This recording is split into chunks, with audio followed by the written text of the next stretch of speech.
हे रानी साहिबा, आपके राजा को तो एक साधु बाबा ने श्राप दे दिए हैं। मैंने उन्हें अपने आंखों से देखा और अब वह एक कुत्ता बनकर इधर उधर भटक रहे हैं और गांव वालों को मार रहे हैं। इतना सुनते ही रानी के पैरों तले से जमीन खिसक जाती है और वह चौंकते हुए बोलती है, हे सारस महाराज, आप यह क्या कह रहे हैं? मेरे राजा साहब एक कुत्ता बन गए हैं और लोगों को मार कर खा रहे हैं। ये कैसा अनर्थ हो गया? मैं अब उनके पास कैसे जाऊंगी? देखिए रानी साहिबा, जंगल के बीचों बीच राजा साहब दिन में आराम कर रहे होंगे। चलिए, मैं आपको उनके पास ले चलता हूँ। आओ, मेरे ऊपर बैठ जाओ, मैं तुम्हें वहाँ तक छोड़ देता हूँ। रानी को सारस अपने ऊपर बैठाकर जंगल के बीचों बीच ले जाने लगता है।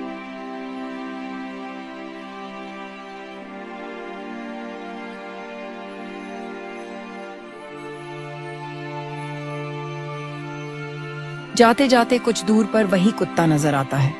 कुत्ता रानी को देखते ही रोने लगता है और रानी बोलती है, अजी, आपको ये क्या हो गया? मैं आपसे कहा करती थी कि आप जंगल में शिकार करना छोड़ दो और बेजुबान जानवरों को मत मारो, लेकिन आप तो मानते ही नहीं। रानी को इतना बोलते ही कुत्ता गुस्से से अपने असली रूप में आ जाता है और रानी को खाने के लिए दौड़ने लगता है। तभी सारस रानी को अपने ऊपर बैठाकर उड़ जाता है और राजमहल की ओर ले जाता है।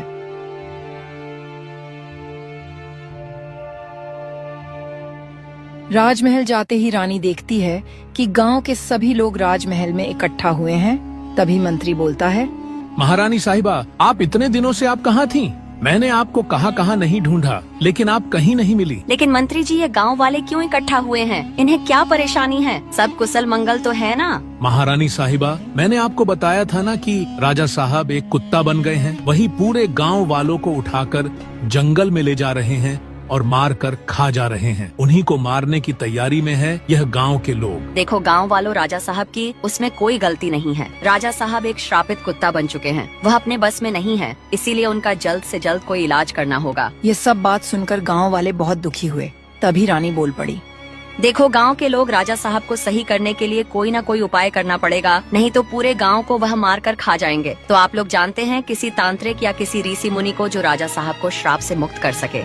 तभी गांव का एक आदमी बोलता है, महारानी साहिबा, मैंने सुना है कि 100 मील दूर एक कुटिया में ऋषि मुनि भव्य तपस्या कर रहे हैं। आपको उनके पास जाना चाहिए, वहाँ जरूर आपका भला होगा।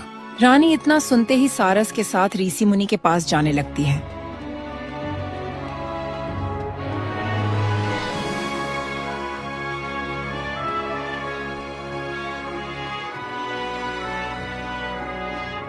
जाते जाते उसे ऋषि तपस्या कर रहे दिखाई दिए। वह उनके पास जाती है। प्रणाम महात्मा, मैं बहुत मुसीबत में हूँ, मेरी सहायता कीजिए। क्या हुआ पुत्री? तुम्हें क्या परेशानी है और तुम कहाँ से आई हो? ऋषि महाराज, मैं सलेमपुर राज्य की रानी हूँ और मेरे पति धर्मवीर राज्य के राजा है। वह जंगल में शिकार के लिए गए थे, लेकिन उनकी तीर गलती से तपस्या कर रहे एक साधु को जा लगी और साधु महाराज ने उन्हें श्राप दे दिए। श्राप की वजह से राजा साहब एक कुत्ता बन गए और साधु महाराज मर गए। यह तो राजा ने बहुत ही बड़ी गलती कर दी है। उनका श्राप का मुक्ति तो बहुत ही मुश्किल है। महाराज, मैं आपके यहाँ बहुत आस लेकर आई थी कि आप श्राप की मुक्ति के लिए कुछ उपाय करेंगे। ऋषि महाराज ने अपने दया दृष्टि से उस राजा को देखते हैं।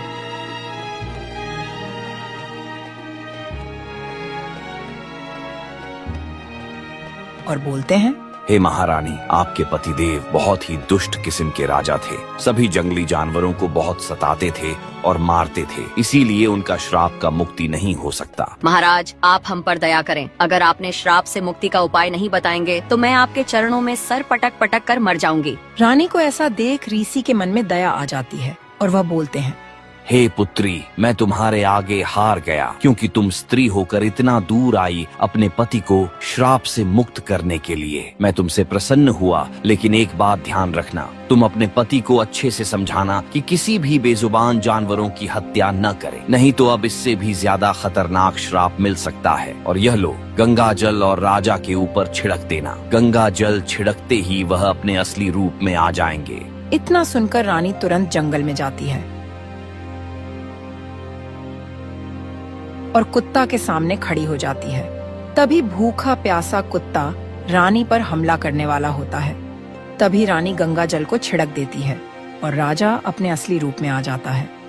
फिर राजा और रानी दोनों सारस का धन्यवाद करके अपने राजमहल चले जाते हैं।